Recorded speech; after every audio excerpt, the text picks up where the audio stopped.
La douleur est immense. En même temps, ce qui me rassure ce soir, en présence des Québécois, des Montréalais et de tous les Français de Montréal, c'est cette conviction que, en étant rassemblés, unis, nous pouvons faire face à cette folle menace qui est là devant nous. On se rend compte de la fragilité et je pense que c'est important d'exprimer cette démocratie-là pour dire que pour nous, ce sont des valeurs qui sont fondamentales, la liberté, la fraternité, l'égalité, et c'est pour ça que je suis ici. C'est important d'être là pour toutes ces victimes innocentes.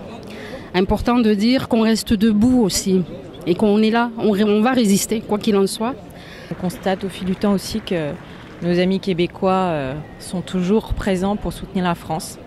Et les Français de Montréal aussi. Aujourd'hui, je suis très touchée par toutes les personnes qui sont présentes parce que c'est sûr, ce sont des Français, mais c'est aussi la communauté de Montréal. Et comme on l'a vu, comme on le voit, pour tous les Français de l'étranger, on a un fort soutien donc des populations locales qui sont avec nous. Oui, nous allons continuer à nous tenir debout. Nous allons continuer à dire que la liberté, que de vivre dans un pays libre et démocratique, c'est ce qu'il y a de plus important au monde. C'est une valeur que nous partageons avec la France et avec d'autres pays également. Et nous sommes là en appui. Nous sommes là pour dire à nos amis français que nous sommes tristes. Quand la France souffre, nous souffrons. La promenade des Anglais, j'y ai tout fait dessus, j'y ai grandi, j'ai appris à marcher dessus. Et c'est vrai que pour moi, c'est vraiment un élément...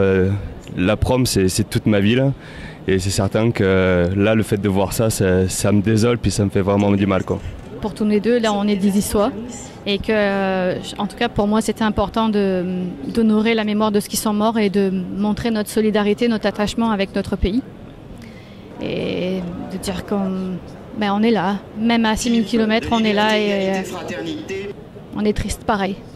Je pense que c'est important justement de montrer que finalement ces événements, ça ne touche pas qu'un pays, ça nous touche tous en tant qu'êtres humains, dans notre humanité, qu'on soit français, québécois ou autre. Et je pense que ça nous fait chaud au cœur de voir toutes ces personnes qui puissent nous apporter leur soutien au quotidien. Et je pense qu'on en a besoin et on les remercie en tout cas beaucoup pour leur présence.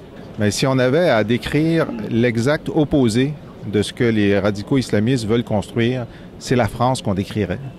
Réellement et symboliquement, l'endroit de la première charte des droits, de la liberté de conscience, de la liberté d'expression, terre d'asile de tous les objecteurs de conscience. Et les radicaux islamistes, ils veulent une seule pensée. On a souvent parlé de la pensée unique de façon un peu légère, mais là, elle est là, la pensée unique. Et la France représente le contraire de la pensée unique. C'est sûr que c'est pas facile. C'est la 3e fois en France. C'est sûr que la France est une cible. Mais on est tous français aujourd'hui. Là, on est tous une cible. Alors, personne n'est à l'abri de ça. Mais il faut continuer à se serrer les coudes et faire preuve de cette solidarité fraternelle.